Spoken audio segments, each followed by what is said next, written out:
உச்சத்தை தொட்ட தங்க விலை. மீட்க முடியாத அடகு நகையை விற்பதற்கு இதுவே சரியான நேரம். இனியும் யோசிக்காதீங்க. உங்க தங்க நகைய அதிக விலைக்கு விற்க சிறந்த வழி Prime Gold Hub 9840551787. No compromise. உங்க சைடுலயும் எங்க சைடுலயும். It's a GT promise. GT Holidays, South India's #1 travel brand. Chennai புறநகர் மாவட்டத்தினுடைய 2 தொகுதிகள், ஒன்று சோழிங்கநல்லூர், மற்றொன்று ஆலந்தூர், 2 தொகுதிகளினுடைய BLA 2 உறுப்பினர்கள் இன்று வந்திருந்தார்கள். அவர்களுக்கு தேர்தல் நேரத்தில் எப்படி வாக்குகளை மக்களுக்காக பெற்றுக் கொடுக்க வேண்டும் SIRல், அதுபோல் அந்த மக்களை சந்தித்து எப்படி வாக்களிக்க நீங்கள் ஏற்பாடு செய்ய வேண்டும் என்பதை பற்றி தெளிவாக எடுத்து கூறினோம். இவங்களுக்கு இந்த புரிதல் அப்படின்றது ஒன்று இல்லை. குறிப்பாக தளபதி அவரோட நிற்கக்கூடிய அந்த இளைஞர்களுக்கு அப்படின்னு சொல்கிறாங்கல்ல, நீங்கள் இன்றைக்கி அவ்வளோ கேள்விகள் கேட்டாங்க. அதெல்லாம் பார்க்கும் பொழுது நீங்கள் எப்படி என்ன புரிதலோடு இருக்காங்கன்னு நினைக்கிறீங்க? இன்று தமிழகத்தில் 2 கழகங்கள் சொல்லுகின்ற ஒரே வார்த்தை, தமிழக வெற்றி கழகத்தில் உள்ளவர்களுக்கு எதுவும் தெரியாது என்று நினைக்கிறார்கள். இன்றைய சூழ்நிலையில் 18 வயது நிரம்பியவர்கள் அனைவரும் படித்து கொண்டிருப்பவர்களும் படித்தவர்களும் மட்டும்தான். கல்வி வளர்ச்சி தமிழகத்தில் எங்கோ போய் கொண்டிருக்கிறது. அனைவருக்கும் விஷயம் தெரியும். ஆனால் இவர்கள் ஏதாவது சொல்லி வெற்றி கழகத்திற்கு எதிராக பேச வேண்டும் என்ற காரணத்திற்காக இதை சொல்லுகிறார்கள். ஆனால் வந்தவர்கள் அனைவரும் கேட்ட கேள்விகளுக்கு பதில் சொல்ல முடியாத சூழ்நிலை இருக்கிறது. அவ்வளவு விவரமாக எல்லா மக்களும் இருக்கிறார்கள், இப்போ இளைஞர்களும் இருக்கிறார்கள். எங்களுக்கு ஒரு பெரிய வாய்ப்பு, கூட்டம் அதிகமாக வருகிறது. தளபதியினுடைய முகத்தை பார்த்தால் அனைத்து இளைஞர்களும் 60 வயது ஆட்கள் வரை இந்த தடவை தம்பி உங்களுக்குத்தான் வாக்கு என்பதை சொல்லுவதை நான் பல இடங்களில் பார்த்து கொண்டிருக்கிறேன். ஆண்டவர்களும் ஆள்கிறவர்களும் விரக்தியின் உச்சத்திற்கு வந்து விட்டார்கள். தமிழகத்தில் ஒரு அரசியல் மாற்றம் வரப்போகிறது என்பதை உணர்ந்து கொண்டு எதையாவது சொல்ல வேண்டும் என்பதற்காக தற்குறிகள் அது எது என்று சொல்லுகிறார்கள். பாவம், நாங்கள் இதுவரைக்கும் ஆட்சிக்கே வரவில்லை. எங்களை திட்ட வேண்டிய விஷயம் எந்த அரசியல் கட்சிகளுக்கும் கிடையாது. மாற்றம் ஏற்பட்டு கொண்டிருக்கிறது. இன்னும் களத்துக்கு வரணும் அப்படின்னு எதிர்பார்க்குறாங்க. நிறைய விஷயங்கள் பண்ணணும்னு நினைக்கும் பொழுது நெருக்கடிகள் இருக்க தான் செய்யுது. இருந்தாலும் அதை எதிர்பார்க்கக்கூடிய மக்களுக்கு என்ன? தளபதி வருவதற்கு தயாராக இருக்கிறார். அவர் மக்கள் மீது பாசமாக இருக்கிறார். வஞ்சிக்கப்பட்ட தமிழகத்தை வாழ வைக்க வேண்டும் என்பதற்காக உச்சபட்ச சம்பளத்தையும் விட்டுவிட்டு தமிழ்நாட்டு மக்களுக்காக வந்துவிட்டார். எப்பொழுதும் வருவதற்கு தயாராக இருக்கிறார். ஆனால் வர முடியாத ஒரு சூழ்நிலை, கூட்டம் அதிகமாக வருகின்ற காரணத்தினால் எங்கெல்லாம் அனுமதி கேட்டாலும் தர மறுக்கிறார்கள். 25 கேள்விகளை கேட்கிறார்கள். 30 நாட்களுக்கு முன்பு கொடுக்க வேண்டும் என்று சொல்லி அவரை இவர்கள் தடை செய்து வைத்துவிட்டு அவர் வரவே மாட்டேன் என்று சொல்லுவதைப் போல இவர்கள் ஒரு பிம்பத்தை உருவாக்கி கொண்டிருக்கிறார்கள். அவர் வருவதற்கு தயாராக இருக்கிறார். அலுவலகத்திற்கும் வந்து கொண்டிருக்கிறார். மாற்றுக் கட்சியிலேருந்து நிறைய பேர் இணைஞ்சிக்கிட்டு இருக்காங்க. அவங்களுக்கு இந்த பொறுப்பு வழங்குறத பற்றியும் நிறைய விவாதம். தளபதி அவர்கள் தகுதியை பொறுத்து எல்லோருக்கும் வாய்ப்புகளை கொடுப்பார்கள். நானும் இந்த கட்சியில் இணைந்து கிட்டத்தட்ட 1.5 வருடம் பணியாற்றிய பிறகுதான் எனக்கும் பதவி கிடைத்தது. யார் யாருக்கு எதை கொடுக்க வேண்டும் என்பதை அவர் தெளிவாக மனதில் வைத்து கொடுத்து கொண்டிருக்கிறார்.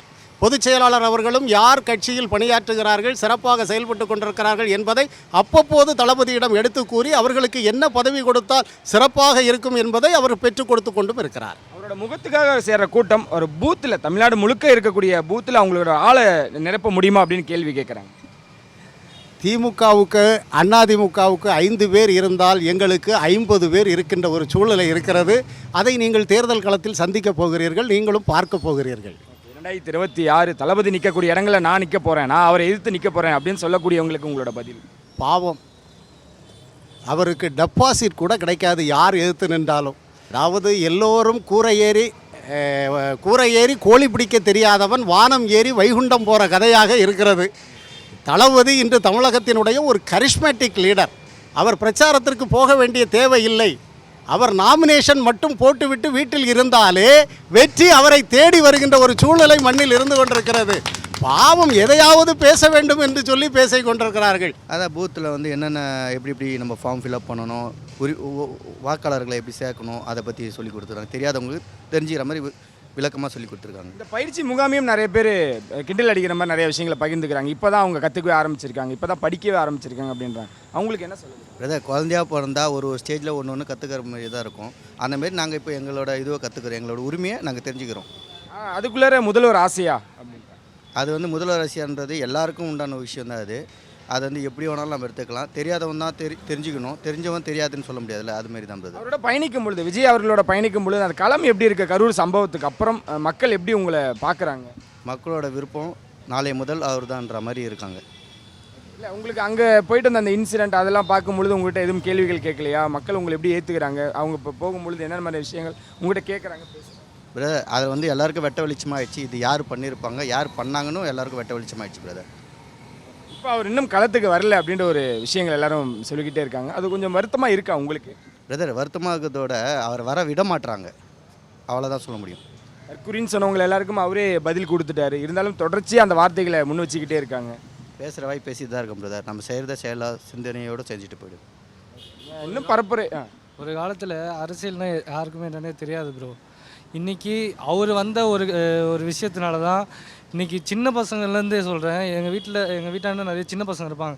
ஆனால் அவனுங்களுக்கு ஓட்டே இல்லை. ஆனால் இன்றைக்கி அவனுங்க சொல்லுவானுங்க, ஆனால் நான் விஜய் அண்ணனுக்கு தான் ஓட்டு போடுவேன்றாங்க. அந்த அந்த ஒரு மனசு யாருக்குமே வராது. அது இல்லை மாற்றம் பார்த்தீங்களா எப்படிலாம் இருக்குது. டிஎம்கே இத்தனை ஏடிஎம்கே இத்தனை நாள் பண்ணியிருந்தாங்க, அரசியல்னால் என்னன்னு தெரியாமல் சுற்றிருந்தாங்க. இன்றைக்கி எல்லாருக்கும் அரசியல்னு தெரிஞ்சது ஒரே காரணம் யாருன்னா அவர் ஒரே ஆள் தான். இன்றைக்கி எல்லா இடத்துலையும் வந்து தளபதி வந்தால் நல்லது நடக்கும் அப்படின்னு எல்லாருக்கும் தெரியுது. இப்போ எங்கள் ஏரியாலே பார்த்தீங்கன்னா எல்லாருக்கும் வந்து கண்டிப்பாக அவர் வந்தால் நல்லது நடக்கும். இன்றைக்கி இவங்க வந்து எல்லாம் கமிஷன் அடிச்சுக்கிட்டு நான் இப்போ எனக்கு ஒரு படிப்பு விஷயமா ஏதோ ஹெல்ப் கேட்டனா அவனுக்கு நான் காசு கொடுத்தா தான் அந்த இடத்துல அவன் எனக்கு பண்ணி கொடுக்குறான். இதே இப்போ விஜய் வந்தார்னா கண்டிப்பாக சொல்கிறேன், அவர் காசு எதிர்பார்க்க மாட்டார். அந்த பிள்ளைக்கு என்ன நம்ம வேலை செய்யணுமோ அது கண்டிப்பாக அவர் செய்வார், எங்களுக்கு நம்பிக்கை இருக்குது. அவருக்கு இன்னும் அரசியல் பயிற்சி வேணும் அப்படின்னு சொல்கிறாங்களே. முதலமைச்சர் எடுத்ததும் முதலமைச்சர் பதவிக்கு எப்படி ஆசைப்படலாம்? அனுபவம் இல்லாமல் யாரும் வர முடியாது பிரதர். எல்லாமே ஒரு இதுதான், எல்லாருக்கும் எல்லாமே தெரிஞ்சிச்சுன்னா அது சுவாரஸ்யம் இருக்காதுல்ல. படிப்படியாக எப்படி இருந்தாலும் கரெக்டாக கடைசி இருக்கும். வரைக்கும் அவங்க 2 பேர் தான் ஆளணுமோ என்ன, புதுசாக ஒரு ஆள் வரட்டும் ப்ரோ. எல்லாம் உலகமே அதுதானே ப்ரோ எதிர்பார்த்துட்டு இருக்குது. அவர் வந்து நல்லது பண்ணுவார்னு எங்களுக்கு நிச்சயம் இல்லையோ, ஆனால் ஊரில் இருக்கவங்க எல்லாருமே அது ஒன்று தான் சொல்கிறாங்களே, கண்டிப்பாக அவர் வந்தால் நல்லது நடக்குங்கிறாங்க. அது நடக்கும் கண்டிப்பாக. ஆரம்பத்துலேருந்து நீங்கள் பயணிச்சுக்கிட்டு இருக்கீங்க.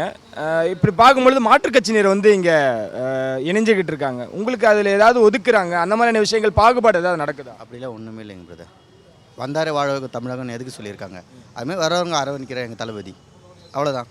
மீட்டிங் இது வாக்காளர்களை போய் எப்படி சந்திக்கிறது, என்ன பண்ணணும், என்ன செய்யணும்னு தான் சொல்கிறாங்க. தவிர இவங்க வந்து புதுசாக நாங்கள் இதை கற்றுக்கல.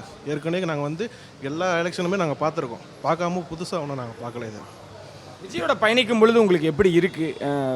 கரூர் சம்பவத்துக்கு அப்புறம், கரூர் சம்பவத்துக்கு முன்னாடி? இல்லை, நாங்கள் எப்போ எந்த ஒரு சம்பவம் வந்தாலும், எவ்வளோ பிரச்சனை இருந்தாலும் நாங்கள் தளபதி கூட எனக்கு எப்போவுமே கூட இருப்போம். எந்த சம்பவம் இருந்தாலும் நாங்கள் தளபதி கூட இருப்போம். தளபதியால் நாங்கள் எப்பவுமே தான் எடுத்து தான் அந்த முதல்வர் பதவிக்கு ஆசைப்படுறாருங்க. அதுதான் இல்லை, முதல்வர் பதவிக்குன்னு இல்லை, ஆசைப்படுறதுக்கான எல்லா தகுதியும் அவருக்கு உண்டு. ஆசைப்படுறாரு, நாங்கள் தான் ஆசைப்படுறோம். அவர் ஆசைப்படல, நாங்கள் ஆசைப்படுறோம். அவர் முதல்வர் பதவிக்கு கண்டிப்பாக வரணும். அதுதான் எங்களோட ஆசை, அவரோட ஆசை கிடையாது. பின்தொடர்றவங்களுக்கு இன்னும் அந்த கொள்கை கோட்பாடு அப்படின்ட்டு அதுலேயே நிற்கிறாங்களே, அதிலே ஸ்டக். கொள்கை கோட்பாடு யாரும் தெரியாமலாம் கிடையாது. நாங்கள் எல்லா கொள்கை கோட்பாடு தெரிஞ்சு தான் நாங்கள் பேசுகிறோம், பண்ணுறோம். எதுவுமே தெரியாமலாம் நாங்கள் எதுவுமே பண்ணலை. பிறப்புக்கும் எல்லா உயிருக்கும்ன்றது தெரிஞ்சு தான் நாங்கள் பேசுகிறோம். எங்கள் கொள்கை கோட்பாட்டில் தான் நாங்கள் பேசுகிறோம். இருந்தாலும் விஜய் அவர்கள் களத்துக்கு வரணும், நெருக்கடிகள் கொடுக்க தான் செய்வாங்க, ஆனால் களத்துக்கு வரணும்ல, களத்தில் வந்து நிற்கணும்ல அப்படின்றாங்க. களத்துக்கு வராரு, வராமலாம் இல்லை, களத்துக்கு வராரு. நிறைய எல்லாமே வந்து தடுக்கிறாங்க, களத்துக்கு வராமல் தடுக்கிறாங்க. களத்துக்கு கண்டிப்பாக அவர் வராரு, வந்துட்டு தான் இருக்காரு. அதுக்கு தான் நாங்கள் இருக்கோம். களத்துக்கு வரதுல இல்லை, அவர் நாங்கள் சொல்கிறது தான் நாங்கள் செய்கிறோம். எல்லாமே நாங்கள் பண்ணிட்டு தான் இருக்கோம். நாங்கள் அறிக்கை மட்டுமே இன்னும் கொடுத்துக்கிட்டு இருக்காங்க. சமீபத்திலுமே கூட அந்த கரூர் தொகை சம்பவத்துக்கு அப்புறம் 2 முறை சிறப்பு பொதுக்குழு கூட்டம் ஒன்று போட்டாங்க. அப்புறம் காஞ்சிபுரம் மக்கள் சந்திப்புன்னு ஒன்று நடத்தினார். இன்னும் அந்த மாதிரியே இருந்தோம் அப்படின்னா எளிய மக்களோட எப்போ கனெக்ட் ஆவார்? இல்லை, கனெக்ட் ஆகாமலாம் இல்லை, கனெக்டில் தான் இருக்கார் அவர். கனெக்டில் இருக்கிறதுனால தான் நாங்கள் ஜெயிப்போம். நாங்கள் உறுதியாக நாங்கள் சொல்கிறோம். கனெக்டில் இருக்கிறதுனால தான் நாங்கள் ஜெயிப்போம்னு உறுதியாக சொல்கிறோம். கனெக்டில் இல்லாமல் எப்படி சொல்கிறீங்க நீங்கள்? கனெக்டில் தான் இருக்கார் அவர். சமூக வலைத்தளத்தில் மட்டுமே அவங்களோட ஆதரவாளர்கள் அதிகமாக இருக்காங்க. விர்ச்சுவல் வாரியர்ஸ்ன்னு சொல்லக்கூடியவங்க, அவங்க அங்கே தான் சப்போர்ட் அதிகமாக இருக்குது. இன்னும் சொல்லணும்னா பனையூர்லேருந்து அவர் இந்த ஓட்டுப்பெட்டிலாம் பனையூருக்கு தான் கொண்டு போகணும் அப்படின்னு ஒருத்தர் கூட விமர்சித்தார். நல்லா சொல்கிறவங்க பேசிகிட்டு தான் இருக்காங்க, விமர்சனம் வச்சுட்டு தான் இருப்பாங்க. எலெக்ஷன் தோ வந்துச்சு, ஒரு 6 மாதம் வெயிட் பண்ணுங்கள், அதுக்கான ரிசல்ட்டு நாங்கள் கொடுத்துட்றோம். ஏன் நம்ம இவ்வளோ தூரம் பேசிக்கிட்டேன்? 6 மாதம் வெயிட் பண்ணால் ரிசல்ட்டு தெரிஞ்சிடும். அதில் பார்த்துடலாம் என்னன்ட்டு. 2026 என்ன மாற்றம் எதிர்பார்க்கலாமா? கண்டிப்பாக பெரிய மாற்றம் இருக்குது. கண்டிப்பாக தளபதி தான் முதலமைச்சராக கண்டிப்பாக வருவார். நான் கண்டிப்பாக சொல்கிறோம், தமிழ்நாடு சார்பாக சொல்கிறோம், எல்லாருமே சொல்கிறோம். தமிழ்நாட்டில் சிஎம்மா முதலமைச்சராக அவர் தான் உட்காருவார். கட்சியிலேருந்து நிறைய பேர் இணையிறாங்க. ஸோ அப்படி இணையும் பொழுது இங்கே இருக்கவங்களுக்கு அந்த ஒதுக்கப்படுறதோ அந்த மாதிரியான விஷயங்கள் ஏதாவது இருக்கா, நடக்குதா? ஆமாம் ஜி, இப்போ நம்ம ஐயா செங்கோட்டையன் ஐயா வந்தார், அவருக்கான ஒரு அங்கீகாரம் நம்ம தலைமை கொடுத்துருக்கு. எல்லாமே ரொம்ப நாளாக உழைச்சவங்களும் இங்கே இருந்துக்கிட்டு இருக்காங்க. அவங்களுக்கு உண்டான அந்த உயர் பதவி அப்படின்றது வழங்கப்படாமே இருக்குது. இப்போ நான் வந்து மக்கள் இயக்கமாக நற்பணி மன்றமாக இருந்து உழைச்சோம். மக்கள் இயக்கமாக இருக்கும் போது மாவட்ட மாணவர் அணி தலைவராக இருந்தோம். இப்போ கட்சி ஆரம்பித்ததுக்கப்புறம் நமக்கு பகுதி செயலாளர் தலைமை நமக்கு கொடுத்துருக்கு. அதே மாதிரி ஒவ்வொருத்தர் சரவணன் எல்லாருக்குமே ஒரு அங்கீகாரம் கொடுக்குது. புதுசாக வரவங்களுக்கும் ஐயா செங்கோட்டையன் ஐயா அவர்களுக்கும் ஒரு அங்கீகாரம் கொடுத்துருக்கு. யாருக்கும் எங்கள் தலைவர் வந்து எந்த இதில் அவங்கவுங்க உழைப்புக்கு ஏற்ற மாதிரி தலைவர் கண்டிப்பாக கொடுத்துருவார். அப்படி வரும்பொழுது உங்களோட பதவிகள் உங்களோட பொறுப்புகள் அப்படின்றது பறிக்கப்படுதா, ஒதுக்கப்படுறீங்களா? அந்த மாதிரியான அதில் எல்லாருக்கும் கரெக்டான கொடுத்துட்றாங்க. அப்படி ஒரு வேளை எங்களுக்கு பதவியே இல்லைனா கூட பரவாயில்ல, தலைவர் முதல்வர் ஆகணும், அதுதான் எங்களோட நோக்கம். இப்போ எங்கள் பொதுச் செயலாளர் என்ன சொல்கிறார், தலைவர் முதல்வர் ஆகணும், அதுதான் அவரோட நோக்கமே. பொதுச் செயலாளர் உழைப்பு ஃபுல்லாக உழைச்சுனேங்கிறது காரணம் என்ன, தலைவர் முதலமைச்சர் ஆகணும். நமக்கு என்ன இருக்குது போலலாம் இல்லை, தலைவர் முதல்வர் ஆகணும். அதை நோக்கி தலைவர் இது பண்ணி போயிட்டுருக்கோம். காஞ்சிபுரத்தில் நடந்த மக்கள் சந்திப்பிலே சொல்லிட்டாரு, இந்த மாதிரி தற்கூரி அப்படின்றத பதில் அளிச்சிட்டாரு. விஜய் அவர்களே சொல்லிட்டாரு. தொடர்ந்து அதை முன் வச்சுக்கிட்டே இருக்காங்க. ஜி அவங்க பேசுகிறவங்க பேசிகிட்டே இருப்பாங்க. ஜி நம்மளோட ஒர்க் அந்த மாதிரி இருக்குது, அவங்களுக்கு வேறு பதில் சொல்ல முடியல. இப்போ நம்ம ஆளுங்க வந்து கிரவுண்டில் இறங்கி ஒர்க் பண்ணுறோம். இப்போ என்ன சொல்கிறது, எல்லா மாவட்டத்துலேயும் பூத் லெவல் நிர்வாகி ஏஜென்ட் பண்ணிகிட்ருக்கோம். பூத்துக்கு ஆள் இல்லைன்னு சொன்னாங்க. இப்போ நாங்கள் மாவட்ட வாரியாக பூத்துக்கு ஒரு மாநாடு நடத்திக்கிட்டு இருக்கோம். ஸோ நீங்களே பார்த்து காஞ்சிபுரத்தில் இப்போ எல்லாத்துலையும் நாங்கள் பண்ணிகிட்ருக்கோம். ஸோ அவங்களுக்கு நம்மளை விமர்சிக்கிறதுக்கு ஒரே ஒரு வழி இதை சொல்கிறாங்க, அது தலைவர் பதில் சொல்லிட்டார். நம்ம சொல்ல வேண்டியதில்லை, தலைவரே சொல்லிட்டார். நீங்கள் சொன்ன மாதிரி தான், பூத் லெவலுக்கு அதுக்கே மெம்பர்ஸ் இருக்காங்களான்றது தெரியல. இவங்க எப்படி அரசியல் பண்ணுவாங்க, குறிப்பாக அந்த இளைஞர்களுக்கு எப்படி இதை வழியெடுத்து கொண்டு போக போகிறாரு அப்படின்னு. சரி, நம்ம கட்சியே ஃபுல்லாகவே இளைஞர் தான் ஜி. பெண்களோட ஆதரவு எங்கள் தலைவருக்கு முழுசாக இருக்குது. ஸோ இளைஞர்கள் ஃபுல்லாக நம்மக்கிட்ட நமக்கு தான் சப்போர்ட் பண்ணுறாங்க. ஸோ அப்படி இருக்கும்போது 100% தலைவர் தான் 2026 முதலமைச்சர் ஆவார். கரூர் சம்பவத்துக்கு அப்புறம் மக்களோட பார்வை அப்படின்றது உங்கள் மேலே எப்படி இருக்குது, என்ன மாதிரியான விஷயங்கள் உங்கள் முன்னாடி இருக்குது? பாதிக்கப்பட்ட கரூர் மக்களே நம்ம சப்போர்ட் தான் நினைக்கிறாங்க. ஒருத்தர் கூட எங்கள் தலைவர் தப்பாக சொல்லியே, அவங்க ஒருத்தர் கூட அவங்க தலைவர் வந்து அவர் வந்ததுனால தான் சொல்லலையே. எல்லாரும் எங்கள் தலைவர் கூட தான் நினைக்கிறாங்க. எதிர்கட்சிக்கு அது மாதிரி ஒரு இது பண்ணி நெகட்டிவாக இது பண்ணாங்க. இருந்தாலும் மக்கள்கிட்ட அதை எடுப்படல, மக்கள் தலைவர் கூட தான் நிற்கிறாங்க. இணைஞ்சு அவர் கூட பயணிக்க என்ன காரணம்? அதாவது ஒரு மற்ற தலைவருக்கும் எங்களுடைய தலைவருக்கும் ஒரே ஒரு வித்தியாசம்தான். மற்ற தலைவர்களை தலைவர்னு மட்டும்தான் நாங்கள் கூப்பிட முடியும். ஆனால் இவரை எங்களை பாசமிகு அண்ணனாக நினைக்கிறோம், அண்ணனாக ஃபீல் பண்ணுறோம். புரியுதுங்களா? இப்போ நாங்கள் இவ்வளோ தைரியமாக முதல்வர் வேட்பாளர் அப்படின்னு நாங்கள் அறிவித்ததுக்கு காரணம் கொண்டு நாங்கள் ஒரு தலைவரை நின்று நாங்கள் எடுத்து முதல்வராக நிற்க வைக்கலை. எங்கள் வீட்டில் ஒருவர், அவர் எங்கள் கூட பிறக்காத ஒரு அண்ணன், ஒரு சகோதரர், அப்படி தான் எல்லா மக்களும் நினைக்கிறாங்க. ஒரு தாய்மார்களும் தன் பிள்ளையாக நினைக்கிறதால தான் அவரை தூக்கி வச்சு 2027 முதல்வர் வேட்பாளராக நாங்கள் அறிவிச்சிருக்கோம். ஒரு தலைவர் கூட பயணிக்கும் போது தான் நம்மளுக்கு அங்கே தகுதி கிடைக்குமா, நம்மளுக்கு அங்கீகாரம் கிடைக்குமான்றதை நம்ம பற்றி யோசிக்கிறோம். என் அண்ணன் கூட பயணிக்கும் போது என் தம்பி என் கூடயே தான் வருவார்னு எங்களையும் இழுத்து செல்வார். அப்படி இருக்கும் பொழுது அந்த கொள்கை கோட்பாடுன்னு ஒன்று இருக்குல்ல, இப்போ தலைவனுக்கு உண்டான தகுதிகள் அப்படின்னு ஒரு விஷயங்கள் இருக்குல்ல, அதை எப்படி மக்கள் ஏற்றுப்பாங்க? நீங்கள் ஏற்றுப்பீங்க, மக்கள் அப்படின்றவங்க எப்படி? 75 வருஷ கட்சியோட கொள்கை என்னன்னு உங்களுக்கு தெரியும், 50 வருஷ கட்சி கொள்கைன்றது உங்களுக்கு தெரியும். பிறப்புக்கும் எல்லா உயிருக்கும் இது பெஸ்ட் கொள்கை. இதை தவிர்த்து வேறு என்ன கொள்கை வேணுன்றீங்க? செக்குலியர் சோசியல் ஜஸ்டிஸ், அதுக்கான விஷயமும் உங்களுக்கு புரியும். இப்பேற்பட்ட கொள்கையை வச்சுட்டு நாங்கள் ஏன் கொள்கை இல்லாதவங்களாங்க? இதுவே மிகப்பெரிய கொள்கை தானே. எல்லாருமே பிறப்பிலே எல்லாருமே சமம் தானே. கட்டமைப்பு அப்படின்றது வந்து இந்த இளைஞர்கள்ட்ட இல்லை, அவரை பின்தொடர அவங்ககிட்ட இல்லை அப்படின்னு. அதெல்லாம் சும்மா பிரதர். அதாவது ஒரு விஷயம் நல்லா புரிஞ்சுக்கோங்க, நாங்கள் கற்றுக்குட்டி தான், இல்லைன்னு நாங்கள் சொல்லலை. நாங்கள் அரசியலுக்கு கற்றுக்குட்டி தான். ஆனால் மக்கள் சேவையில் நாங்கள் கற்றுக்குட்டி கிடையாது. 25 வருஷமாக நாங்கள் மக்கள் சேவையை செஞ்சுட்டு தான் இருக்கோம். ஒவ்வொரு வீட்டையும் சந்திருக்கோம், ஒரு பிரச்சனைகளுக்கும் முன்னெடுத்திருக்கோம். எங்கள் தலைவரும் முன்னெடுத்திருக்கார். அதை பல பேருக்கு பல விஷயங்கள் காட்ட முடியல. மக்கள் நேரடியாக போய் மக்களுக்கு தெரியும் அவர் செஞ்சாரா இல்லையா, மக்கள் சேவையில் எங்களுடைய தலைவர் இருந்தாரா இல்லையான்னு மக்களுக்கு தெரியும். மக்கள் இயக்கமாக இருக்கும்போது உழைச்சவங்களுக்கு தெரியும். ஒரு 5 வருஷமாக நான் உழைச்சிட்டு இருக்கேன். இன்றைக்கி கட்சியாக மாறும்போது எனக்குன்னு ஒரு அங்கீகாரம் கொடுக்கப்பட்டிருக்கு. அதை தவிர்த்து பொறுப்புகள் எங்களுக்கு அதிகமாகும் போது நாங்கள் இன்னும் செய்ய தான் தயாராக இருப்போம். எந்த விதத்துலையும் நாங்கள் எப்படி சொல்கிறது, ஒரு கட்டமைப்பு இல்லைன்னு நீங்கள் சொல்லவே முடியாது. இப்போ இந்த லெவலுக்குமே பூத் ஏஜென்ட்ஸ் இல்லைன்னு சொன்னாங்க. ஆனால் ஒரு அரசியலுக்கு தேவை போர் வீரர்கள். அந்த வீரர்களை தயார்படுத்துறது தான் மேலே நடந்துகிட்ருக்கு. அதாவது பூத் ஏஜென்ட்ஸுகளை நாங்கள் ரெடி பண்ணிட்டோம். இந்த பயிற்சியை விமர்சிக்கிறாங்களே, இவங்களுக்கு இப்போ தான் இதையே கற்றுக்கிறாங்களா, இவங்க எப்படிப்பா அதெல்லாம் வந்து களத்தில் எப்படி வேலை செய்யும்? அதாவது கற்றுக்கிட்டாலும் கற்றுக்கலன்றீங்க, கற்றுக்கிட்டாலும் இல்லை இவங்க இப்போ தான் கற்றுக்குறாங்கன்றீங்க. அரசியலுக்கு நாங்கள் இப்போ தானே வந்தது 1 இயர் முதல்வரா. அதில் ஒன்றும் தவறு இல்லை பிரதர். எம்ஜிஆரை கூட இப்படி தான் சொன்னாங்க. அது ஒன்றும் தவறு ஒன்றும் இல்லை. நானாக முடிவெடுக்கிறது இல்லை, மக்கள் முடிவெடுக்கணும். நான் எனக்காக என்னன்னு நான் ஓட்டு போடுவேன், மக்களும் நினைப்பாங்க இல்லையா, மக்கள் தான் தீர்மானிப்பாங்க. கரூர் சம்பவம் தொடர்ந்து உங்களோட பயணிச்சுக்கிட்டே இருக்கிற மாதிரியே இருக்குது. எங்கே போனாலும் அதோட கேள்விகள் இல்லாத ஒரு அரங்கம் இருக்க மாட்டேங்குது, விவாத மேடை இருக்க மாட்டேங்குது. அதாவது கரூர் சம்பவம் நம்மளை பொறுத்த வரையும் அது ஒரு செய்தி. பட் முழுக்க முழுக்க துக்கம் அடைஞ்ச அந்த 40 குடும்பங்கள் தான். ஆனால் அந்த குடும்பத்தில் ஒருத்தர் கூட தலைவரை ஒரு வார்த்தை தப்பாக பேசலை.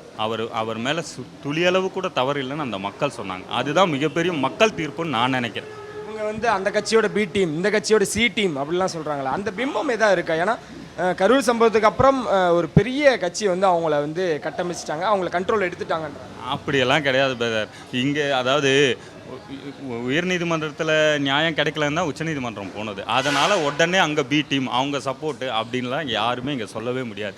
யாருக்கு யார் பி டீம், யார் டெல்லிக்கு போய் யாரை சந்திக்கிறான்றதெல்லாம் நியூஸில் போட்டுட்டு தான் இருக்காங்க. நாங்கள் யாருக்கும் பி டீமெல்லாம் இல்லை. எங்கள் டீமில் சேர்றதுக்கு தான் இன்னும் வந்துகிட்டே இருக்காங்க மற்ற அணியிலேருந்து. அப்படி வரும்பொழுது உங்களுக்கு உண்டான அந்த பொறுப்புகள் அப்படின்றது குறைக்கப்படுதா?